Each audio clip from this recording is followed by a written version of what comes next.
Excel divide todas las fórmulas en cuatro grupos principales: fórmulas aritméticas, de comparación, de texto y de referencia.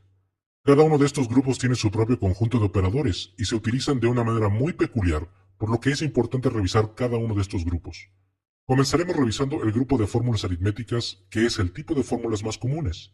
Estas fórmulas son el resultado de valores numéricos y operadores matemáticos que nos ayudan a realizar algún tipo de cálculo como la suma o la resta. En esta tabla puedes observar la lista de operadores aritméticos de Excel. Hagamos una revisión rápida de las operaciones más básicas. En la celda G1 y G2 tengo los valores 4 y 2 que utilizaré para construir mis fórmulas aritméticas.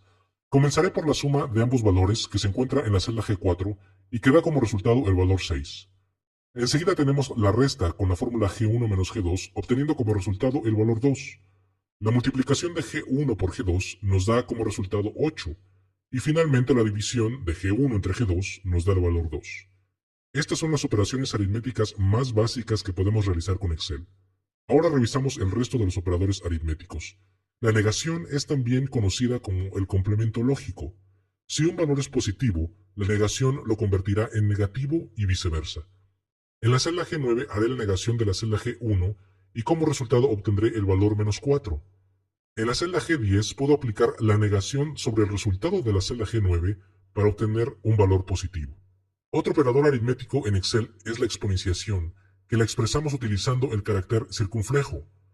Todos sabemos que 2 al cuadrado es 4, y lo podemos expresar en Excel utilizando la fórmula 2, símbolo circunflejo, 2, que nos da el resultado correcto. Puedo cambiar esta fórmula para obtener 2 al cubo, que lo expresamos usando la fórmula 2 circunflejo 3 y obtendremos el valor 8. He dejado el porcentaje al final porque en aritmética el símbolo de porcentaje no es un operador. Sin embargo, en Excel se le trata como si fuera un operador porque implica una división. Siempre que colocamos un número seguido del símbolo de porcentaje, Excel realiza automáticamente una división entre 100. Por ejemplo, si coloco la fórmula igual 50 y luego el símbolo de porcentaje, obtengo como resultado el valor 0.5. Si en la misma celda coloco solamente el valor 50%, sin el símbolo igual, Excel muestra en la celda 50%, pero le asigna un formato de porcentaje. Si cambio el formato de la celda a general, observarás que la celda tiene en realidad un valor numérico de 0.5, que es el equivalente al 50%. Solo recuerda que al utilizar el símbolo de porcentaje, Excel hará automáticamente una división entre 100. Ahora pasemos al segundo grupo de fórmulas, que son las fórmulas de comparación. Debo cambiar a una hoja diferente donde tengo otra tabla con la lista de los operadores de comparación. Este tipo de operadores nos ayudan a comparar dos valores para saber si son iguales o si son diferentes, o si alguno es mayor o menor que el otro. Podemos imaginarnos a los operadores de comparación como una respuesta a una aseveración que hacemos a Excel, y Excel nos responde si la aseveración es verdadera o falsa. En las celdas G1 y G2 tengo dos valores, los cuales voy a comparar en la celda G4. Para hacerlo coloco la siguiente fórmula: símbolo de igual, G1 igual a G2, con lo cual estoy asegurando que ambos valores son iguales, pero Excel revisa el contenido real de ambas celdas y me responde que eso es falso. De esta manera puedo saber que ambas celdas tienen diferentes valores. Por el contrario, en la celda G5 utilizaré el operador diferente de, colocando la siguiente fórmula: el símbolo de igual, G1, diferente de G2, y de esta manera estoy asegurando que los valores en ambas celdas son diferentes, y Excel responde que mi aseveración es verdadera, ya que efectivamente los valores son diferentes. Ahora observa lo que sucede al cambiar el valor de la celda G2 por G4. El operador de igualdad ahora es verdadero, indicándome que las dos celdas tienen un valor igual. Y por el contrario, el operador diferente de devuelve el valor falso, lo cual me indica que los valores no son diferentes, sino que son iguales. Ahora analicemos los operadores que me permiten verificar si un valor es mayor que otro. En la celda G7 colocaré la fórmula G1 mayor que G2. La respuesta es falsa, porque en este momento ambos valores son iguales. Pero probemos con el operador mayor o igual que en la celda G8, escribiendo la fórmula G1 mayor que, símbolo de igual, G2. Y en este caso obtengo una respuesta verdadera, ya que ambos valores son iguales. Si el valor de G1 lo cambio por 8, entonces ambas fórmulas me devolverán verdadero, porque G1 es mayor que G2. Pero si coloco el valor de G1 en 0, entonces obtendré una respuesta falsa, ya que G1 no es mayor que G2. Las cosas funcionan de manera similar para el operador menor que. En la celda G10 colocaré la siguiente fórmula: G1 menor que G2. Y en la celda G11 colocaré la fórmula G1 menor o igual que G2. En este momento, el resultado para ambas fórmulas será verdadero, porque efectivamente G1 es menor que G2. Si cambio el valor de G1 a 4, entonces solo la segunda fórmula es verdadera, porque es la fórmula que considera la igualdad. Si finalmente modifico el valor de la celda G1 por 8, entonces ambas fórmulas tendrán el valor falso, porque G1 es mayor que G2. Los operadores de comparación son de mucha importancia para las funciones lógicas de Excel, como la función SI. Por lo tanto, cuando lleguemos a ese tutorial, recordaremos de nuevo a los operadores de comparación. Mientras tanto, pasemos al tercer grupo de fórmulas de Excel, que son las fórmulas de texto. Para las fórmulas de texto, solo tenemos el operador de concatenación, que está representado por el símbolo ET, que mayormente es conocido con el nombre ampersand, que es su nombre en inglés. El objetivo de este operador es unir dos cadenas de texto. Por ejemplo, en la celda G1 y G2 tengo dos palabras que deseo unir, y utilizaré la siguiente fórmula: símbolo de igual, G1 concatenado con G2. Como resultado obtendré una cadena de texto formada por las dos palabras anteriores. En este ejemplo he unido el valor de dos celdas, pero asimismo puedo concatenar otras cadenas de caracteres a estos dos valores. Por ejemplo, puedo insertar un espacio entre las dos palabras utilizando la fórmula G1 concatenada con un espacio en blanco que está rodeado por dos dobles comillas y concatenado con el valor de la celda G2. De esta manera tengo las dos palabras separadas por un espacio en blanco. También puedo concatenar otra cadena de texto al final de la última palabra. Como ejemplo, escribiré la siguiente fórmula: G1 concatenado con G2 seguido por el texto .com. El operador de concatenación será de mucha utilidad al momento de trabajar con cadenas de texto en Excel.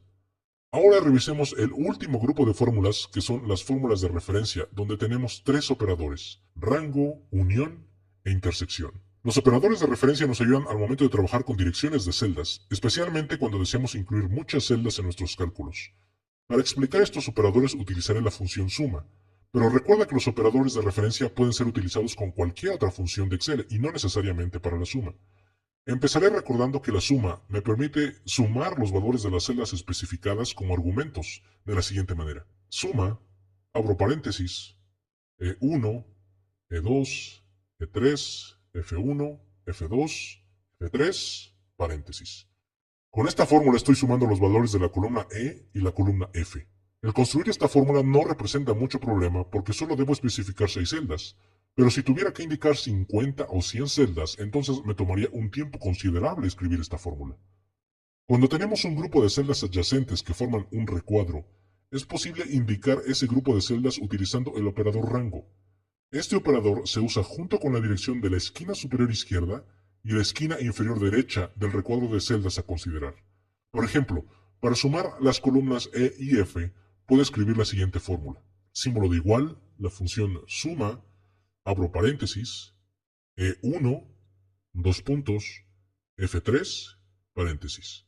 Si por el contrario deseo obtener la suma de las columnas E, F y G, entonces puedo escribir la fórmula suma, paréntesis, E1, dos puntos y G3, y finalmente termino con un paréntesis. De esta manera el operador rango me permite indicar la dirección de un recuadro de celdas adyacentes, y Excel incluirá automáticamente todas las celdas contenidas en dicho rango sin la necesidad de indicar celda por celda. Por otro lado, el operador unión nos permite indicar a Excel dos grupos de celdas que no son adyacentes. Por ejemplo, si deseo sumar el total de la columna E y el total de la columna G, puedo indicar ambos rangos de celdas separados por una coma de la siguiente manera. Introduzco la función suma, paréntesis, E1, dos puntos, E3, coma, G1, dos puntos, G3, paréntesis. Es muy importante recordar que si tu equipo tiene la configuración regional de España, el operador de unión será el punto y coma. Finalmente, el operador intersección, que es un espacio en blanco, buscará y devolverá solo aquellas celdas que son comunes a dos rangos que han sido especificados. Si por un lado tengo el rango E1, F3, y por otro lado el rango F1, G3, y deseo sumar el total de las celdas que pertenecen a ambos rangos, entonces debo escribir la siguiente fórmula: símbolo de igual, suma, paréntesis, E1 dos puntos F3, espacio, F1 dos puntos G3 paréntesis. Podrás notar que la suma es el total de la columna F, que son precisamente las celdas comunes a los dos rangos especificados. Si quieres saber un poco más sobre el operador intersección, dejaré un vínculo en la sección de material adicional hacia un artículo sobre este operador donde podrás leer más ejemplos. Con esto hemos terminado de revisar todos los tipos de operadores en Excel. Solo me resta hablar sobre el orden de importancia que les da Excel cuando en una misma fórmula tenemos diferentes operadores. Este nivel de importancia es conocido como el orden de precedencia y está resumido en la última hoja de este libro. Esta tabla contiene el orden en que Excel hará los cálculos al encontrarse con diversos operadores dentro de una misma fórmula. El operador que tiene el mayor nivel de precedencia es el operador de rango, y así sucesivamente hasta llegar a los operadores de comparación, que serán los últimos operadores que Excel considerará en el cálculo de una fórmula. Excel siempre seguirá este orden de precedencia a menos que utilicemos paréntesis, que es la única manera en que podemos influir en el orden del cálculo. En caso de tener paréntesis en una fórmula, Excel hará primero las operaciones contenidas dentro de esos paréntesis. Hagamos un ejemplo para dejar en claro tanto el orden de precedencia de operadores, así como el uso de los paréntesis. Antes de pasar al ejemplo, quiero que pongas atención en estos tres tipos de operadores. Excel siempre calculará primero la exponenciación, luego la multiplicación y división, y después la suma y la resta. Teniendo en claro este orden, pasemos a nuestro ejemplo. Esta tabla nos ayudará a comprender mejor la manera en que Excel va realizando cálculo por cálculo en una fórmula. La fórmula real la encontrarás bajo la columna J, y las celdas previas son solo texto para ilustrar cada uno de los pasos que Excel sigue hasta llegar al resultado final. La fórmula de la celda mostrada en F2 contiene varios tipos de operadores aritméticos. La exponenciación es el operador con el mayor orden de precedencia, por lo que será el primer cálculo que Excel realizará. El número 2 elevado a la octava potencia nos da como resultado 256, y podemos ver la representación de ese cálculo en la celda G2. Después de hacer la exponenciación, la división y la multiplicación tienen el mismo orden de precedencia, así que Excel los calculará de izquierda a derecha empezando por la división. Ya que 256 entre 4 es 64, podemos ver esa representación bajo la columna Cálculo 2. Siguiendo con el orden de precedencia, Excel continuará con la multiplicación de 64 por 2, dejando el último cálculo como una suma de 128 más 4, para entonces llegar al resultado total de la fórmula, que será 132. Ahora veamos cómo podemos influir en el resultado si incluimos el uso de paréntesis. En la celda F3 observas una fórmula muy similar, excepto porque he colocado paréntesis alrededor de la división de 8 entre 4. Por esta razón, Excel calculará esta operación en primer lugar, dando como resultado el valor 2, el cual está representado bajo la columna Cálculo 1. Una vez que se ha realizado el cálculo dentro del paréntesis, se seguirán las mismas reglas de precedencia de operadores. El siguiente cálculo es elevar 2 al cuadrado, y que vemos reflejado en la siguiente columna. La siguiente operación a realizar es la multiplicación de 4 por 2, para dejar al último la suma de 8 más 4, que nos da como resultado final el número 12. Para la tercera fórmula de nuestro ejemplo, he incluido otro par de paréntesis que rodean a todos los cálculos después del operador de exponenciación. Cuando tenemos más de un par de paréntesis, Excel comenzará con los paréntesis que tengan el mayor nivel de anidación. Para esta fórmula, los paréntesis más anidados son los que rodean la división de 8 entre 4, por lo que serán la primera operación a realizar y que vemos reflejada en la siguiente celda. Excel aún no puede calcular el exponente porque seguimos teniendo paréntesis en la fórmula. Dentro de este paréntesis tenemos una multiplicación y una suma, así que el siguiente cálculo será la multiplicación de 2 por 2, dejando la suma de 4 más 4 aún dentro del paréntesis. Al realizar la suma, llegamos al último cálculo, que es elevar el número 2 a la octava potencia, que nos lleva al resultado final de 256.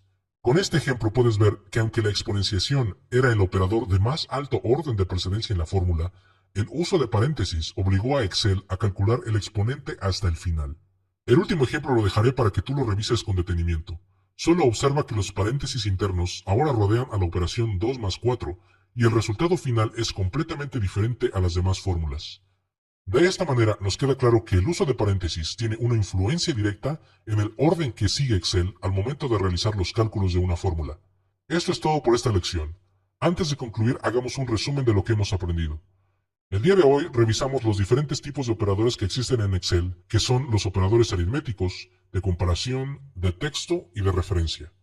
Todos estos operadores tienen un orden de precedencia que indica el orden en que Excel irá haciendo cada uno de los cálculos dentro de una fórmula, y la única alternativa que tenemos para influir en ese orden es utilizar paréntesis para obligar a Excel a realizar los cálculos tal como los necesitamos. Dejaré un vínculo debajo de este video para que puedas descargar el libro de trabajo que he utilizado hoy y puedas tener este material para futuras referencias.